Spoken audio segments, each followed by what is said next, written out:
ಎಲ್ರಿಗೂ ನಮಸ್ಕಾರ.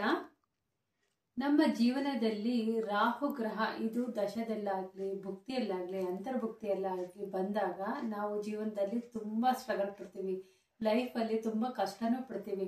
ರಾಹು ಗ್ರಹ ನಮಗೆ ಒಳ್ಳೆ ಫಲ ಕೊಟ್ಟರೆ ನಮ್ಮ ಏರಿಕೆ ಅಂದರೆ ತುಂಬ ಚೆನ್ನಾಗಾಗುತ್ತೆ, ಎಲ್ಲದರಲ್ಲೂ ಚೆನ್ನಾಗಾಗುತ್ತೆ. ಅದೇ ಬ್ಯಾಡ್ ಕಾಂಬಿನೇಷನ್ ಇದ್ದಾಗ ತುಂಬಾ ಕಷ್ಟ ಕೊಡ್ತಾನೆ ರಾಹು ಗ್ರಹ. ಅದಕ್ಕೆ ಏನು ಮಾಡಬೇಕು ಅಂದರೆ ನಾವು ಮಂಗಳನ ಗ್ರಹವನ್ನು ಆಕ್ಟಿವ್ ಮಾಡ್ಕೋಬೇಕಾಗುತ್ತೆ.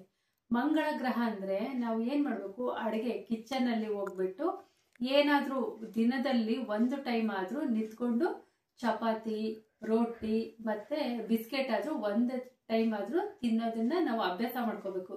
ಇದರಿಂದ ಮಂಗಳ ಗ್ರಹದ ಎನರ್ಜಿ ಜಾಸ್ತಿ ಆಗುತ್ತೆ, ರಾಹು ಗ್ರಹದ ಎನರ್ಜಿ ನಾವು ಕಡಿಮೆ ಮಾಡ್ಬೋದು. ಆವಾಗ ಅವನ ಪರಿಣಾಮ ಅಂದರೆ ಕೆಟ್ಟ ಪರಿಣಾಮಗಳು ನಮ್ಮ ಮೇಲೆ ಬೀಳೋದನ್ನು ಕಡಿಮೆ ಮಾಡುತ್ತೆ.